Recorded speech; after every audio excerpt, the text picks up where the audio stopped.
हर मामले में अभी जिसका उद्घाटन हुआ है, ये machine anti smoke gun machine है। इस मशीन से हम विशेष तौर से जो हमारे चौक चौराहे पर जितने भी हमारे स्टैचू लगे हुए हैं, सरकारी बिल्डिंगों की सफाई करनी हो, स्टैचू की सफाई करनी हो, पेड़ पौधों पर धूल जम जाती है उनकी सफाई करनी हो, और सर्दी के मौसम में जो फॉग एंटी स्मोक गन भी इसको कहा जाता है, ये मशीन शहर की सुंदरता में एक अपना विशेष अहम योगदान रखती है। तो आज इसका उद्घाटन हुआ।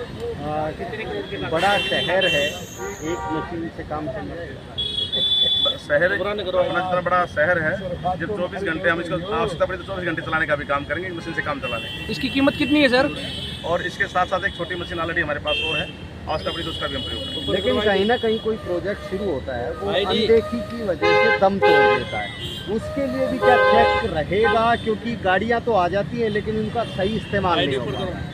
ऐसा मेरे संज्ञान में कोई विषय नहीं है। अगर सम्मानित पत्रकार बंधु संज्ञान में तो आप चाहे पियेंगे बैठ के तब बताना, अगर ऐसी बात होगी तो नहीं। एक प्रोजेक्ट गोहाना स्टैंड पे लगा था पोल्यूशन कंट्रोल करने का, उसकी सफाई तक नहीं होती, वो खुद ही पोल्यूटेड है।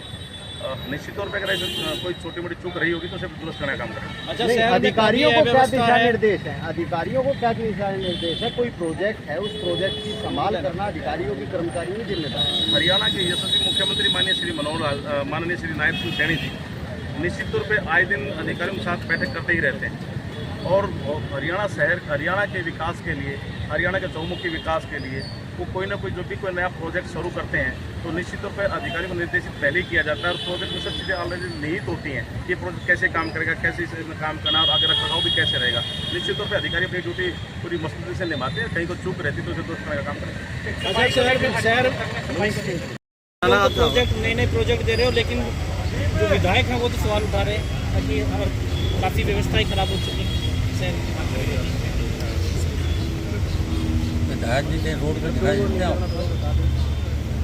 किसी आवाज़ उठाते हैं, उनकी विधानसभा एसी में बैठ के कोई ना कोई सवाल आपके मीडिया में रहे, आप पूछ सकता हूँ कोई ऐसा सवाल उठाया 5 दिन चला है, ये शोर मचाना, हल्ला करना, वोट चोरी, चोर बचावे शोर, जो खुद चोरी करते थे आज हमें रास्ता दिखा रहे हैं क्या? जिन्होंने गुंडागर्दी करी, मुझे वो दिन याद है जब चुनाव था हिंदू कॉलेज के अंदर, इनके कार्यकर्ताओं ने डबलिंग ठप लगा रहे थे, और मैं अकेला लड़ाई लड़ा था। कांग्रेसी हमें बताएंगे जिन्हें देश को गंदा किया, प्रदेश को गंदा किया, रोहतक को गंदा किया, उनको क्या पता विकास है? उनको कुछ नहीं पता, घर बैठे। कांग्रेसी विधायक को अगर पता होता तो रोहतक की समस्या देखता। आपके ही बाई चांस 3-4 दिन पूरा नहीं उठा था किसी कारणों की वजह से, और उसके बाद आपके ही नहीं, ये व्हाट्सएप पे डाला, बीबी बता दी मौका पड़ा है, पूरा उठा लो, नहीं उठाया। कहाँ उनका पब्लिक की काम करने की सेवा नहीं है, उनको तो माल खाने की। मनीष जी, रोहतक को इंदौर जैसा बनाने की एक मुहिम चली थी, लेकिन वो मुहिम कामयाब नहीं, निराशा नहीं है, ना निराशा रखनी चाहिए, आशावादी बनना चाहिए। मेरा रोहतक नगर का मेयर, पार्षद और यहाँ के अधिकारी, मैं गर्व से कह सकता हूँ 24 घंटे रोड पे कुछ दिखते आए, क्योंकि एक टेंडर उसका समय पूरा हो गया था, अब नए टेंडर की प्रक्रिया पूरी हो गई है, नया अलाट हो गया है, जिसको अलाट हुआ जल्दी आपको रोड पर नज़र आएगा।